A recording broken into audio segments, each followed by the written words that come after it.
Esse plano de aula tem por objetivo promover a análise do protagonismo político da região do Sertão de Pernambuco no processo de independência, desafiando a visão de que as ações partiram unicamente da capital e da corte no Rio de Janeiro. Além disso, identificar a partir de fontes históricas as diferentes formas de participação no interior. Como resultado, esperamos problematizar a ideia de um projeto único para a independência, comparando a adesão inicial ao Império com os conflitos posteriores como a Confederação do Equador. A primeira aula é voltada para expandir a noção do processo de independência e os espaços onde ela se deu. Sugerimos a pergunta inicial. Quando falamos da independência no Brasil, quais lugares e pessoas lembramos? Onde aconteceram os eventos mais importantes? Espera-se que os alunos mencionem Dom Pedro I, o Grito, Ipiranga, Rio de Janeiro e São Paulo. Em seguida, o professor apresenta o mapa de Pernambuco e lança a questão central. E aqui em Pernambuco? Como aconteceu? A independência foi feita só em Recife e Olinda? Qual terá sido a atuação das cidades do sertão e do interior nesse processo? A ideia é que os alunos sejam capazes de perceber como os processos históricos acontecem a partir de uma diversidade de espaços, atores e grupos sociais. Para isso, selecionamos uma fonte que destaca a atuação do interior no processo de independência. Os alunos receberão trechos da fonte sobre a formação da Junta Governativa de Goiânia, em 1821, e deverão responder: o que foi a Junta de Goiânia?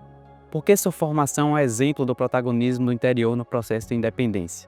Após a discussão entre os alunos, o professor deve destacar que a Junta de Goiânia foi formada antes da deposição do governo português em Recife, demonstrando com isso a iniciativa política própria da Mata Norte para aderir ao sistema constitucionalista e não uma simples reação aos eventos da capital.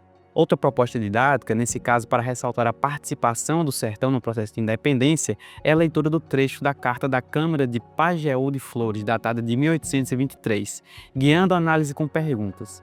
Como a notícia da aclamação do imperador chegou à Vila do Sertão? Como eles reagiram e quem participou das celebrações? Eles foram pessoalmente à corte? Por quê? O que fizeram para demonstrar o seu apoio? A ideia é que o professor ressalte que, mesmo com as dificuldades geográficas, as vilas do sertão estavam conectadas aos eventos políticos e buscaram formas de participar e formalizar a sua lealdade. A segunda aula é voltada para pensar a importância política e militar do interior para o governo da província e para a unificação do país. Como proposta didática, sugerimos a pergunta inicial: essa adesão do interior ao Império foi simples? O interior era visto apenas como um apoiador distante ou tinha uma importância para o governo da província? Em seguida, o professor deve dividir a turma e distribuir trechos da fonte a respeito da junta governativa, comandando os grupos a pensar qual era a importância estratégica do interior para o governo de Pernambuco e quais eram os desafios para integrar politicamente essa região. O professor deve destacar que o interior era crucial para a defesa militar da província e que a sua vasta extensão criava enormes desafios para a unificação e para a representação política do novo país. Na segunda etapa da aula, propomos uma discussão crítica a respeito da Confederação do Equador, conceito que pode ser introduzido pelo professor com auxílio da fonte disponibilizada, explicando que apenas 2 anos após a independência, Pernambuco se rebelou contra o imperador Dom Pedro I. A Confederação foi uma resposta ao seu autoritarismo e à sua centralização do poder. Feita a exposição dialogada, sugerimos que o professor lance questões para o debate entre os alunos. Se as cidades do interior celebraram a aclamação de Dom Pedro I, por que se rebelaram contra ele pouco tempo depois? O que isso nos diz sobre o projeto de independência que os pernambucanos, incluindo os do interior, defendiam? Será que a independência significava a mesma coisa para todos no Brasil? A ideia é que os alunos sejam capazes de perceber que a adesão a Dom Pedro I era condicional, e que os pernambucanos tinham um projeto de independência mais liberal e federalista, que defendia a autonomia das províncias.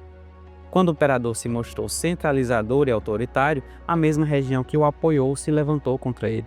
Por fim, o professor conclui que a atuação do sertão e do interior foi complexa e dinâmica. A região foi protagonista na articulação política e na estratégia da defesa militar, desafiadora na integração nacional e, finalmente, um centro de resistência em defesa de um projeto de Brasil, demonstrando que a independência foi um processo de disputas com múltiplos significados.